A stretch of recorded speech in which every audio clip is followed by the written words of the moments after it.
Okay, welcome back, everybody. Thank you for joining us in our final question of the day for Andrew's presentation. He's coming to us live from Australia, and he'll be presenting on email and institutional archives. Andrew, you can go ahead and start sharing your presentation now. Thank you, Ruby. So I just control the computer for 2 seconds while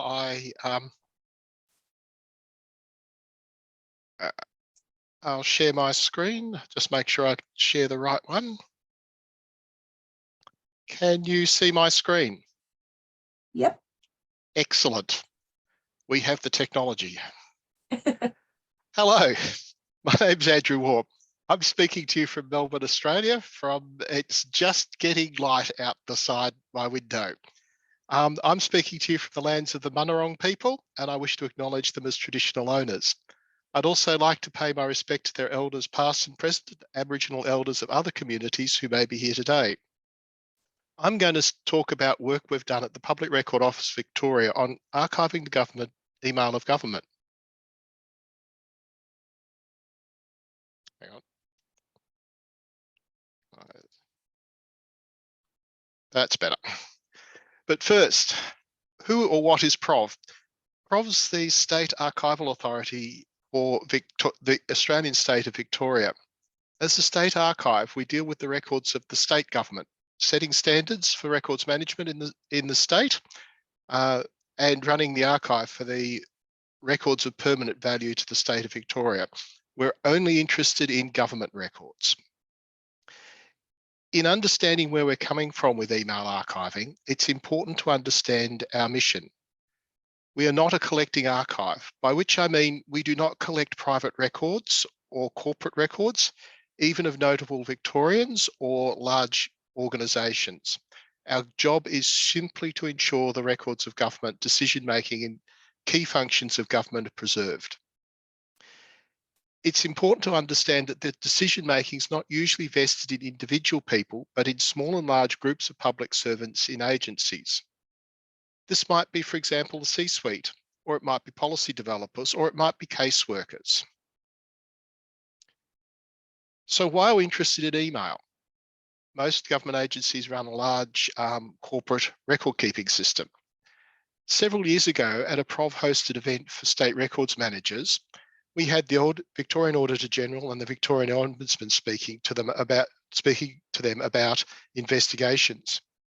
And it was very noticeable to me that they both said in their own way that the smoking gun was always in the email system. It was never in the formal record keeping system. So I thought about this, we're keen on the record keeping system. And we eventually realized that this was because the work was actually being done in the email system. That's actually how people collaborated. The record keeping system was where selected bits of the work were placed after the work was done. It was clear to us at that point that record keeping systems hold important records about decision-making in government. And I'd finally point out that looking at this email symposium, that this concept generalizes for us to now more modern collaborative environments such as Teams and Snapchat and all the other similar sorts of systems. So what the work, we're looking at this work in email, we've got a lot of emails sitting around, and we're saying that the things that we think about here are the things that we'll think about when we're doing Teams and Snapchat and whatever other systems that come along in the future. About 4 years ago, we decided to look again at email archiving. We haven't got as far as we'd like because of COVID, of course. It was originally sparked by the challenges of preserving Lotus Notes email. A Victorian government was very heavy, big user of Lotus Notes, and it's over the last couple of years changed exclusively to using Outlook. So there was a whole technology shift with the resulting where do the old emails go. The key challenge for us is simply the size of the public service. We've got 56,000 employees in the central agencies and in police, and PROV also covers thousands more in state education, state universities and hospitals. Now, NARA has a concept called Capstone, where you identify key individuals and preserve their emails. Capstone reduces this number considerably, but even employees performing key functions are likely to number in the thousands. So it's our implicit goal in managing email and archiving email is to cull almost all government emails. So a large part of this talk is about culling.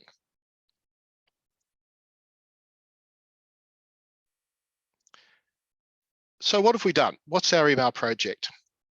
We haven't got a real system yet. But we've done a bunch of tests and pilots to understand how does it work, particularly in culling. The work was carried out on we used a test data set, and the test data set was our actual own email. So 2 years of Prov's email, it's about 1.2 million emails with about 3,000 to 4,000 emails per account. That was all staff from the most junior to our director. And that has interesting complications, which I'll talk about right at the end of the talk. We used a commercial e-discovery tool to process the emails, and I'll talk about the implications of that. And we particularly investigated culling criteria on our collection. One of the things I won't talk about, but we did, was we built a prototype migration and ingest workflow. So we took Lotus Notes emails, we converted them into a more preservable format, and then we built a SIP out of that for ingestion into our digital archive. We've had a digital archive since 2004, and we're now actually on our second generation digital archive.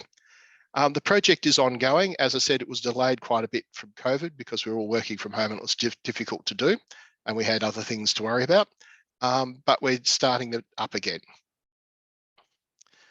So the first idea that I'd like to explore is, how do you think about email? Our observation is that most archivists think of email as individual email accounts that are structured by their account holders. This makes perfect sense if you're collecting archive, accessioning the archive at specific individuals. Even NARA's capstone is structured around the idea of capturing individual public servants and looking at their emails. It also, of course, reflects the archival principle of original order. Archives shouldn't disturb the order in which the users of the records organise them. We'd like to take a step back from that, because computer systems like email systems have many different original orders. There's the order that you see, there's the internal orders that the system imposes, and which one you actually want to use at any given time depends extensively on what you actually want to do with it. In particular, we want to collect emails of teams of people, the C-suite, policy group, caseworkers. It makes more sense for us to think of email in many situations as a collaborative workspace and to capture the email of a team. From our perspective, it's interesting because this echoes 19th century correspondence systems in government, which we have an awful lot of, and you can see an example on the right. In this, basically, correspondence came in, and as it moved around the team of people to actually process, you ended up that people added documents and memos to the original correspondence, and you ended up with a bundle of correspondence, which was then including the final outgoing, the action, and then that was stored. And email systems to us look very similar to that in many ways internally.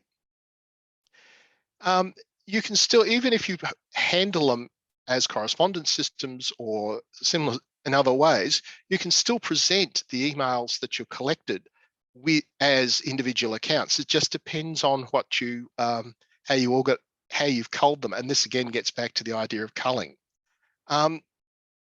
Thinking of it in terms of teams, there's some implications for us. For example, if you think about a team of people doing an action or doing a job, there's likely to be multiple copies of that email in the individual accounts. Everyone's going to have copies of the key emails. And so if you think about it as a collaborative environment, you can think about deduplication.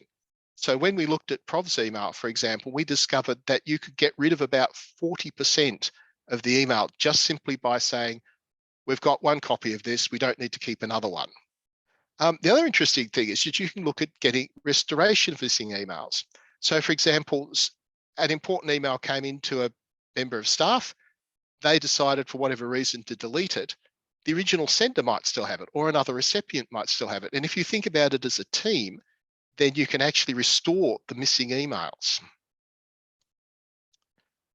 Going on from that, I'd like to talk about, again, culling, positive and negative appraisal. If you think of your work email, you'll notice that emails fall into a bunch of different categories, and we've identified about 6. The smallest number often is the substantive emails that deal with your work. So, for example, in my case, digital preservation. Those are the emails we want to keep. Most of the emails in your account, we actually don't want to keep. And in fact, we actually positively want to get rid of some of those as a government archive. And the key area is that personal emails. So the obvious one, when you say personal emails, you immediately think of emails from your partner or, all that sort of stuff that's related to you as an individual. There's also personal emails in your account that are work related.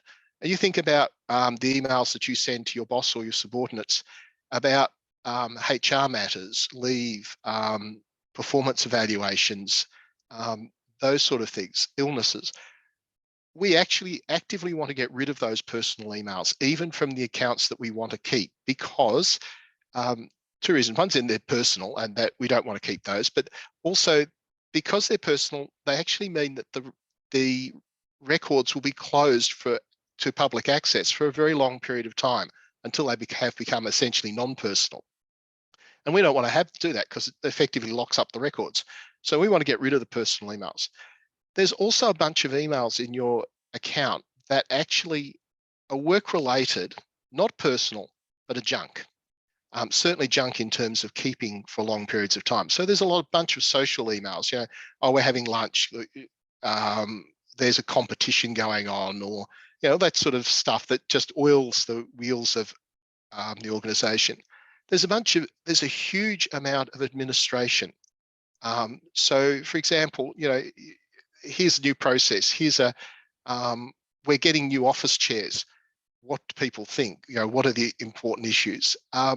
And finally, there's email related to your substantive work, but it's more about process. Like, so for example, we want to have a meeting. Someone sends out, we want to have a meeting. Then there's a whole follow-up bunch of emails that say, oh, we can't do this time, we can't do that time, and eventually settle. We don't keep any of that, right? So if you look at it, you can get rid of an enormous amount of those emails. And remember, our goal is, again, to cull most of this stuff. And again, our goal is not to keep emails that illustrate what a person is like, that we're not a collecting institution. We're looking at emails about work. So just as a test in our project, we actually did a manual trial using just the subject and sender tags, the metadata tags, for 1 year for all of our collection. We threaded the emails to reduce duplication of title, subjects and senders, and we got about 10,000 threads. That was small enough to allow manual inspection of subject and sender to infer the value, and that was aided by the fact that it was Prov's email. So we were familiar with our business and we could tell what was important and what wasn't. We found that nearly 75% of our emails in Prov, in all our collection, were ephemeral or not permanent. That's an enormous cull. That also allowed us to produce a list of generic terms that that could be used to select non-important emails. And that's what I want to talk about with positive and negative appraisal. So positive and negative appraisal. There's two. Appraisal is basically selecting which emails you want to keep. So positive appraisal is you select the emails that you're interested in. And you keep those. And it makes sense to do that because you're actually looking at a relatively small percentage of the collection. And you select those and you discard the rest. Negative appraisal is the opposite. You select the emails we're not interested and keep the rest. And you'd think that positive appraisal was the better alternative, but we'd argue that in fact negative appraisal is the better alternative, and there's a good reason for that. Positive appraisal has lots of appeal, but positive appraisal means selecting on characteristics that are unique to the agency.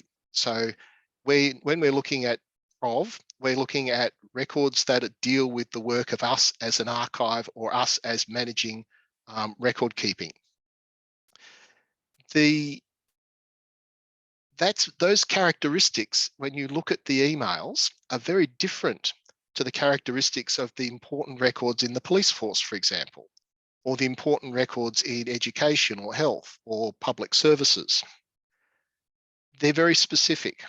And really what we're looking at is building generic tools that will go into, that we could just build on our email collection and then just port to other agencies.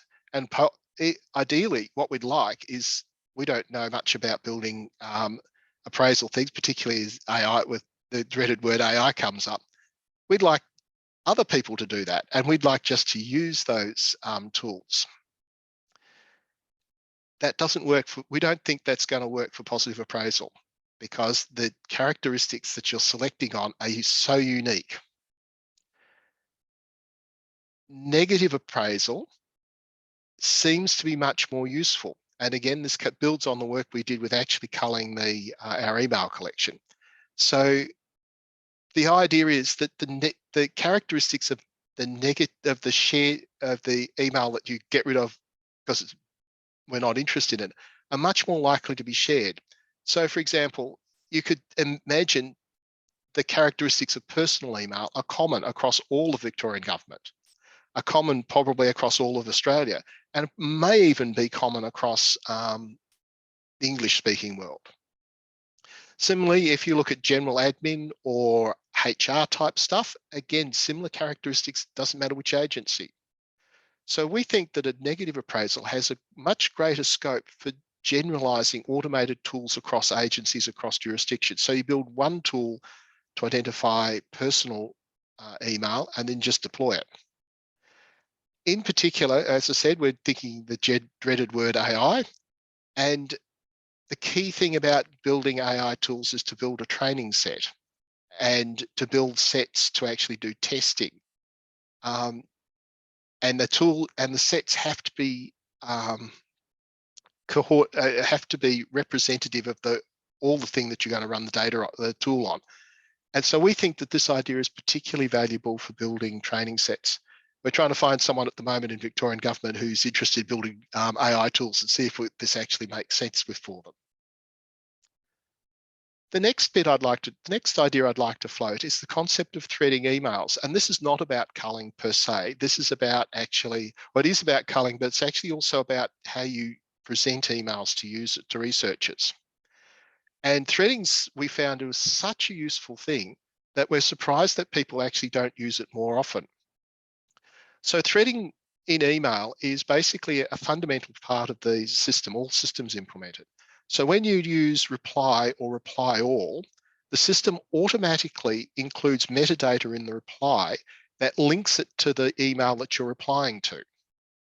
And when you look at that email later, you can actually build the chain of emails that occurred in a thread. So it's very similar, in fact, to the bundle of correspondence that we had in the 19th century. And in particular, you can see this, for example, if you use Gmail. Gmail gives you threads rather than individual emails. And it'll say, but it's actually a little bit more generalized than that. As the drawing on the right shows, when you look at Gmail, it's just a thread. It's just one linear line.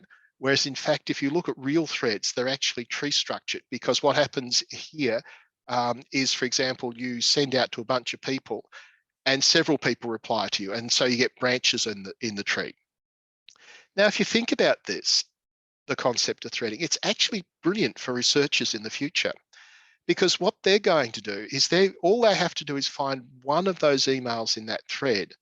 And then they've got the original creators of the email actually organized it for them, so they can easily see what's related to that email, what preceded it and what came after it, and what were the other things that people were saying about it. So it's brilliant for finding things, but it's also brilliant because it reduces the clutter. If you're listing for users every single email that's in the account, you just get huge amounts of repeated subject lines, for example. Whereas if you thread, you just get the individual lines. And in fact, that was what we were doing when I talked about the work that we did to look and see how much we could cull out of our collection that wasn't relevant, that was ephemeral. We threaded, and then that reduced the number of things that you actually had to, the person had to examine. Now, that leads on to the thing, it's for exactly the same reason, it's actually brilliant for appraisal and deciding whether something's valuable or not.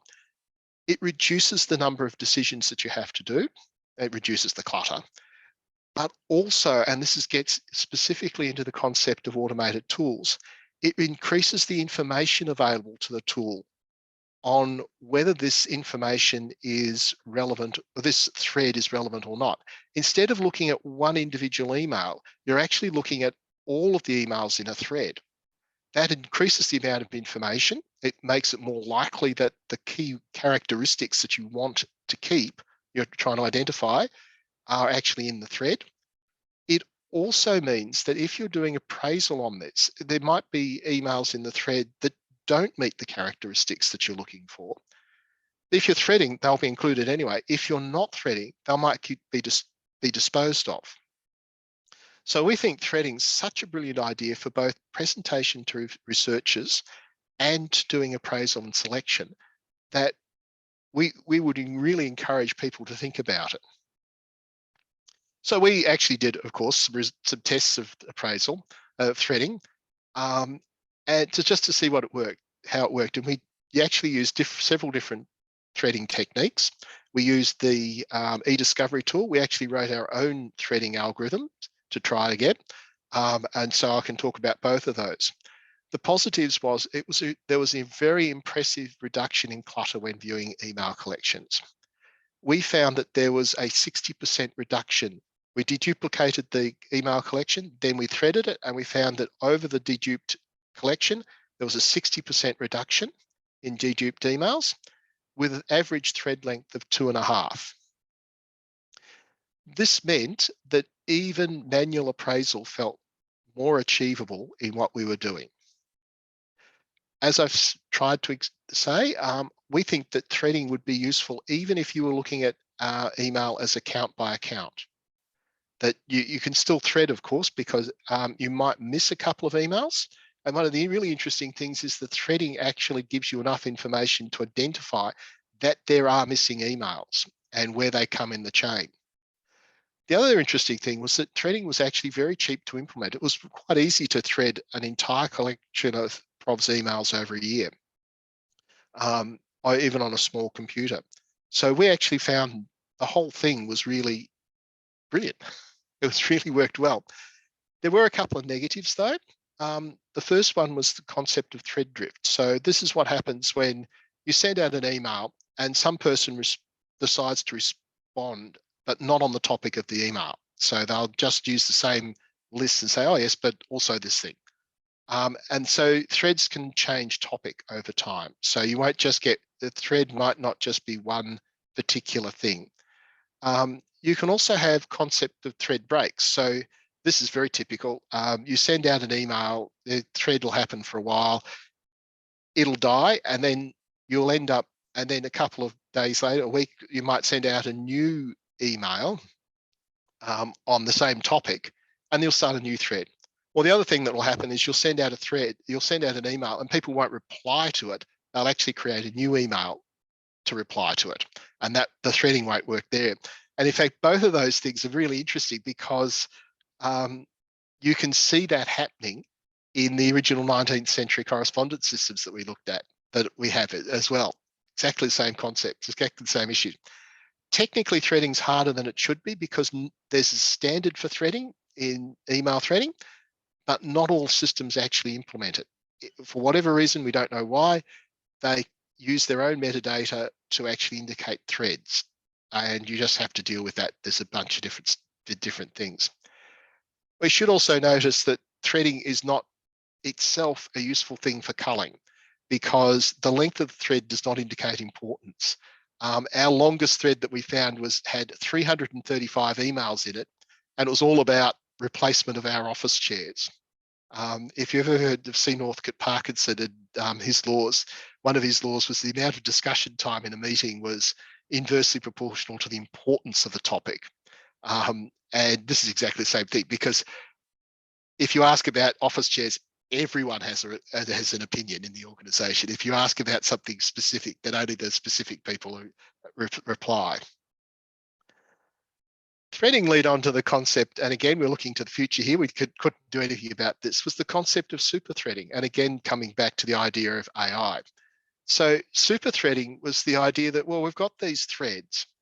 And as I said, often you have thread breaks, but there might be enough information in a thread rather than individual emails to assist in putting those threads together. So to be able to say, if I found a thread, to be able to say to the system, what are other threads that are like this? They might have the same participants. They might have the same topics.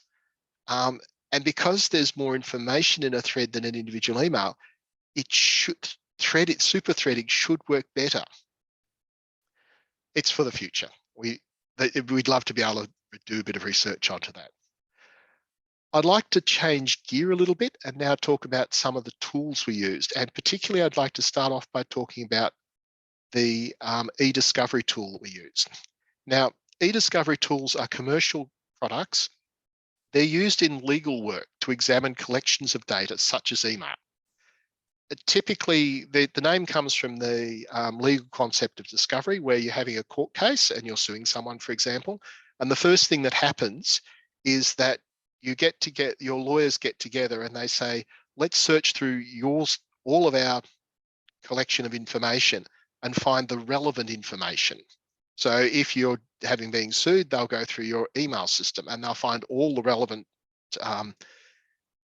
emails, start to see where it's getting linked to what we're doing. We'll also discover it's also used in investigations. So for example, the police, or in our case, this is where we got the recommendation for this tool from the organisation in Victorian government that investigates corruption. They use this tool, again, exactly the same way. They have a collection of email. They want to find relevant emails. The systems they're commercial systems. They're very powerful. They're typically, we use a tool called Nuix. The sort of things it can do is it can examine the collection. It can visualize it for you. It can do threading. It can remove duplicates. A key functionality, of course, is that you're able to select emails. You look for a bunch of emails. You get a list of things that match the criteria. You select the ones that you want to keep or dispose of. You can export them out to doing other things. It can also do migration between email formats. It can load a bunch of more than one email account at once. They're extremely powerful. They're very similar to ePad. And if you saw iPres, the last iPres, there was a presentation on ePad, and one of the audience asked Cal Lee, why don't you just use a commercial tool? Why are you developing ePad? And I don't think Cal gave a good answer, but I can tell you exactly what my answer to that question would have been. These tools are expensive. They're very powerful, but they're expensive. And in fact, our observations on the e-discovery Nuix tool, the positive thing, I'll start off with the positives. It worked very well. There was no bugs. It worked perfectly. It was very powerful. It had a lot of functions. It even had simple AI techniques. Another thing from our perspective was that it was a supported tool. So if we had problems with it, we could ring up the supplier and say, how does this work? There was a whole bunch of, there were training courses. You could hire people in to do things if you wanted to. You could just pay them to build systems for you. It was brilliant from that point of view. It could process multiple accounts at once. And of course, if you've been following what I've been saying, that's exactly what I thought exactly what we wanted. There was a manual selection process, so it was really intended to be used by people looking at collections of email, picking the ones they want, exporting them. But you could automate that process by building batch systems. So you could say, select on these criteria, export on these criteria. The negatives for us was that fundamentally the key one was it was too expensive. For us as an archive with a small budget, it was expensive. It was an ongoing license. Now, you can understand why it was expensive. These are intended to be used in legal environments, and they're really intended to make lawyers more productive. So you're looking for an e-discovery tool, you're looking at what relevant things a lawyer's making, or a paralegal is making a judgment call as to whether they're relevant or not. Anything you can do to make those lawyers more productive because they're so expensive is going to be worth a lot of money. We couldn't afford it. We found that it was very hard to use. There was so much power and so many ability in it, that you really needed vendor support and vendor training. One of the interesting stories that our support person told us was that when they install this into police forces, the police officers don't actually use the tools directly. What they do is they actually hire a technician to actually drive the systems, and the police officer goes in and tells the technician, this is what I want to do, and the technician actually does it. And that's because they're actually hard to use to get good results out of. We found it also requires a very high-end computer to run. There's a lot of processing going on under the hood. We actually used a virtual computer. We got one from our supplier, and that turned out to be a really big mistake. So ignoring the whole concept of this, if you're processing emails, don't use virtual computers. The reason is that there's so much information that you have to push to and from the virtual computer, it just starts to kill what you're doing, and it's just really slow. We also found that the logic inside the Nuix system was very opaque. So there was general discussion about what it was doing, but you didn't know precisely in detail how it was doing deduplication or how it was doing threading. And you couldn't tune that. You couldn't say, well, actually, I want to do deduplication slightly differently. The final thing that we found was that the fine-grained selection that the Nuix tool actually allowed you to do wasn't very useful for us. We were getting good results with relatively simple culling techniques, and what we were looking at was very targeted machine learning or AI techniques, which would be relatively easy to build into just generic, into a simple tool that you could then run over. The sort of environment we were looking at was basically to say, here's almost a command that you run over your collection of emails to identify and remove all the personal emails. Right? We didn't really. Nuix was at that point, when we'd actually built the system, Nuix would have been an overkill, and we don't want a command. We don't want a system that people play with. We just want a command. The final idea that I'd like to float with you is the concept of challenge of test data. Now, as I kept coming back all the way through the talk, is we're a small organization. We can't build all these tools.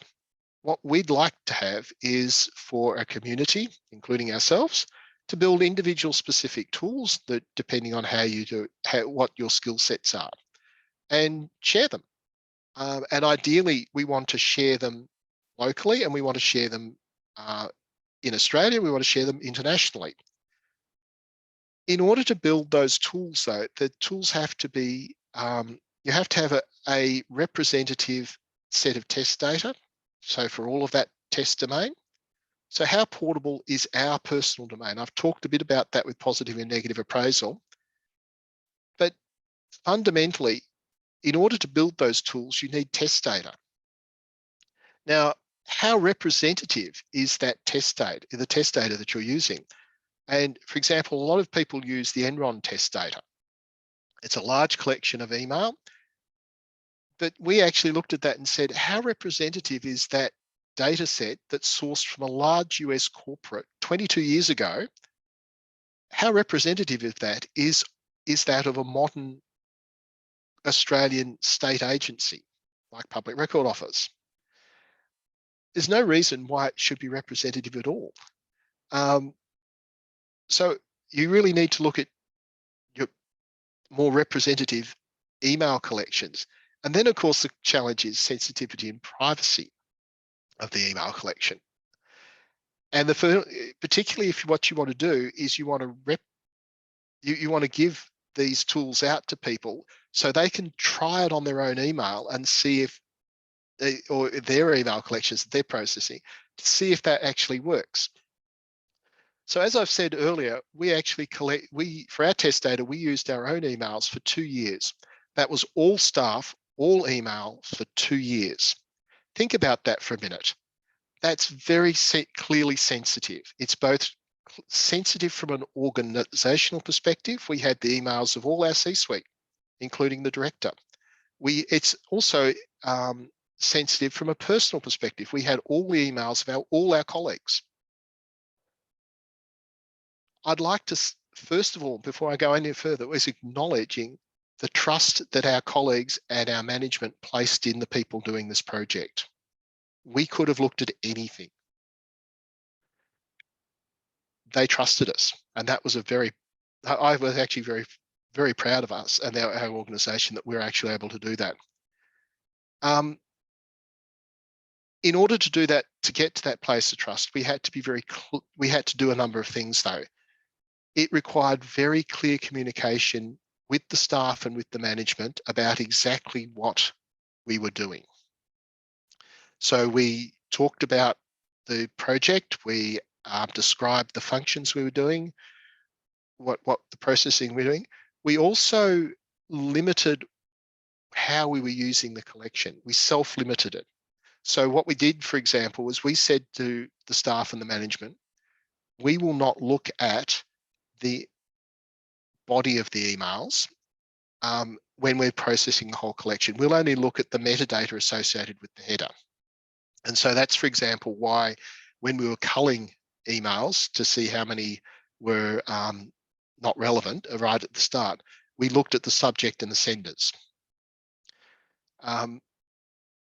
If we had to do processing that involved looking at the body of the emails, we used our own personal emails. So for example, I was responsible for building the tool that generated that processed the Lotus Notes emails to produce the SIP. And I used my own emails to test that worked. And once I was comfortable that it worked correctly, then I processed a whole bunch of email, whole collection, right, without looking at what was in it. There was even, interestingly enough, providers concerned. So we don't actually run our own email system. We actually use a Cenetex, which is the state government supplier of IT services. And when we went and said to them, can we have our emails? They said, oh, no, you can't do that. That's sensitive and private.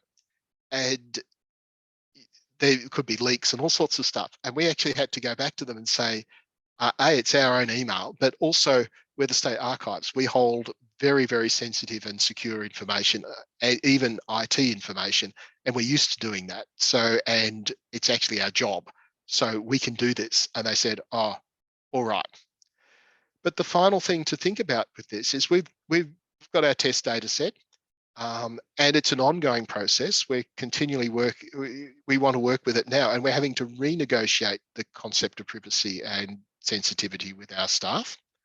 And not so much with the staff, but with the processes involved around handling private and sensitive information.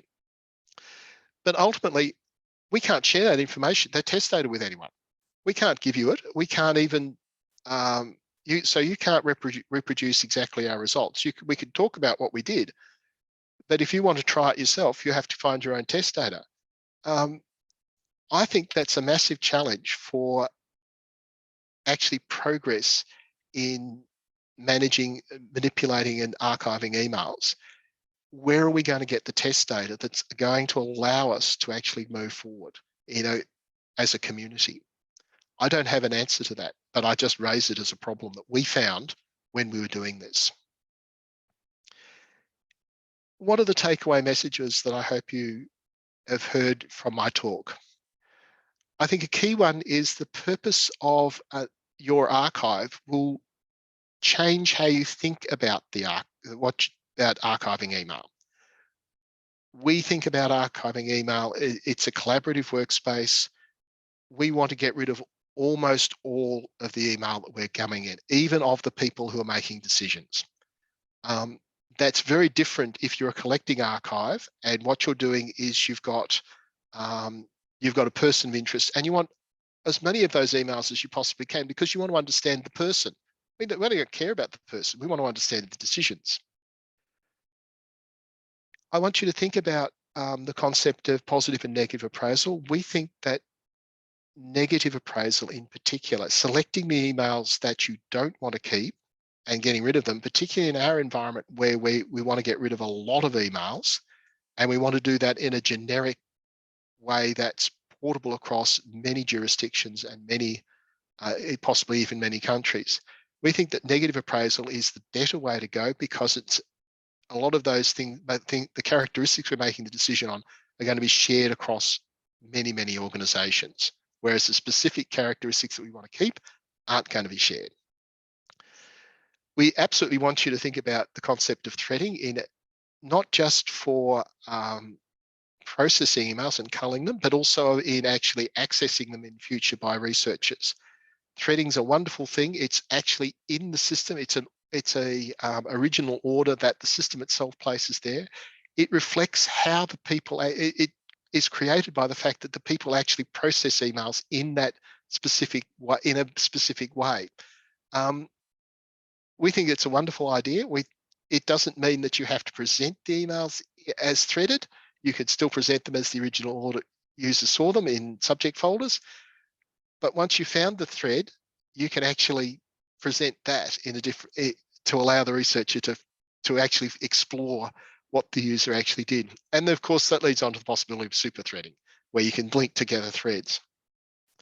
If you want to use e-discovery systems, I'd say they're extremely powerful, but they're expensive, and I don't think they're a perfect fit for what how an archive wants to process its email collections. It's really intended to select a very small, positively select a very small number of emails that you then share with people, whereas we want to do something quite different. And finally, the challenge, I think, in moving forward with email processing and email archiving, one of the challenges is simply finding a way to build test sets so that we can actually work on this thing together. They're what I'd like to talk to you about. I hope you found it interesting. I'm very happy to take questions, and I'll stop sharing my screen if I can get back to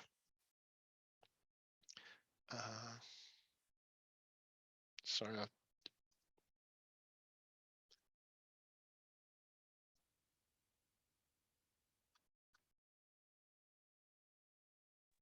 Hi, Andrew. We have a couple of questions here. So the first one is, how many people are in your organization who shared their email? All right, so we have a staff count of about 100. And as I said, we had all of the emails of all of those 100 people. That's why when we looked at the collection, I think there was about 3,000 to 4,000 emails per account per year. So it wasn't a huge collection. We're not a large organisation. It's not like we're the Victoria Police, we're thousands of police officers, but it was enough to process and enough to get to learn. Does that answer the question? I believe it does. So our next question is from Tim Gollins. He said, thinking of test data collection, could we consider the possibility of a black box distributed collaborative testing? The test environments could be set up to be invisible to the tool developer. Each test data host would test all the tools using a standardized and agreed protocol. Do you think that institutions might be interested in such a setup? That's a very interesting idea. I have no idea. I hadn't thought of that. So my immediate reactions would be, it would be a bit of challenging because for two reasons. One is simply the fact that this stuff is so personal, so sensitive, I think is probably a better way. So you're making this stuff available, you think about it from a management perspective. We had all the emails of our director, and if you make that available,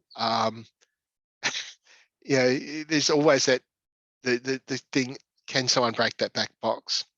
The other challenge is simply from the sheer perspective of actually processing the emails. What you want to do is actually look at the emails, which is why we actually had to self-impose that we wouldn't look at the bodies of the emails, because that was, again, there was a sensitivity issue. So it's an interesting idea. One of the things that we thought of was perhaps we could just do, you could actually pre-process the collection. So you might end up with a bunch of headers and perhaps a word vector from the body of the email, so that you didn't get the email itself, you got a word vector, which should be less sensitive, but you could still think that the vector itself, if you had a sensitive issue that you were discussing with your manager, the body of the word vector would still likely represent that sensitive issue. It's a real challenge. I actually can't see an answer to that. And black box is certainly an interesting one I hadn't thought of. So that's somewhere to go, but it is a challenge. So sorry, Andrew. I just wanted to say I've seen this used in at least one place where the developers of tools are not permitted to have access to the collections on which the tools will be used. It's because the tools are using classified, the collections are classified government collections, and the tool developers aren't clear to see the material. So then that'd be really interesting. I don't know how you could tell whether the tools worked or not, though. That's the problem. Because you have to agree a testing protocol so that the testers can carry out the test independent of the developers. It requires quite a lot of infrastructure, but there are concepts in this space that are used in the information retrieval community where that's actually a really interesting idea. So I actually had not completely understood. That's what I mean. So we might have 3 or 4 institutions which each developing different tools, but they might agree to collaborate. Each of them hosts their own test data, but agrees to test everybody's tools. Yep. So that everybody gets all their tools tested on all the data, but the data never leaves the host institution. That's a great idea. I actually hadn't really fully understood what you're talking about. So effectively, what you're saying is that you develop your own tools, but the testing's done by the data owners.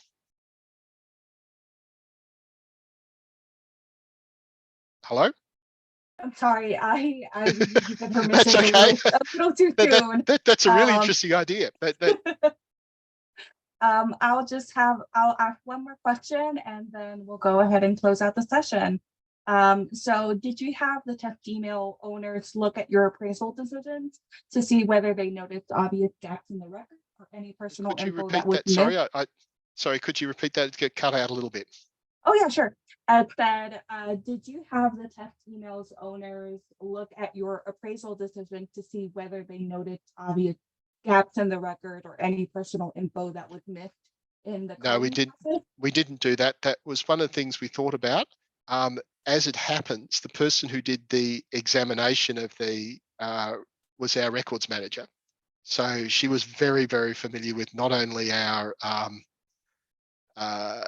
the work that Prov does, but also what was actually important and what wasn't. What our own appraisal policy said was permanent.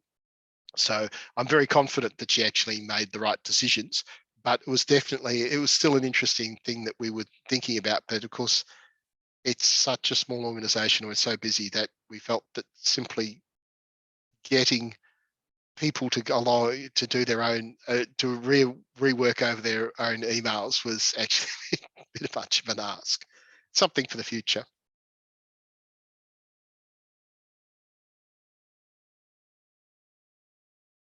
Well, I'd just like to take a moment to thank you here, Andrew, at the end of our day, the beginning of your day, for making some time from Melbourne. I know it's very early in the morning there, and winter as well, or something like winter anyway. Well, it's not a Northern European winter, that's certainly not. And you might have noticed as the talk went on that it got lighter in the background. I did. I saw it getting lighter and lighter, and I really did appreciate your talk. I'm still trying to wrap my head a little bit around this notion of super threading, but being involved here in my own administrative role, I know exactly what you're talking about, because there are threads, and then there are side threads, and then there are completely unrelated conversations, which actually bear a lot of relevance to the main topic at hand. In fact, one of my threads here that I had the past week topped out at over 125 responses, as we were looking to announce a preservation project here in the library. So again, I just really want to thank you for this thought-provoking talk. Thank you for the work you're doing, and the reference over to the e-discovery tools. We essentially came to the same conclusion you did, that they're great, they're wonderful, they're also highly complex and expensive, but lots of food for thought there. So If you have the money, go for it. exactly. So again, thank you, Andrew. I'd like to thank everybody who made it to the end of the day here. And we're looking forward to more tomorrow. So we hope to see you then. And in the meantime, have a good evening or a good day ahead. Again. Thank you very much.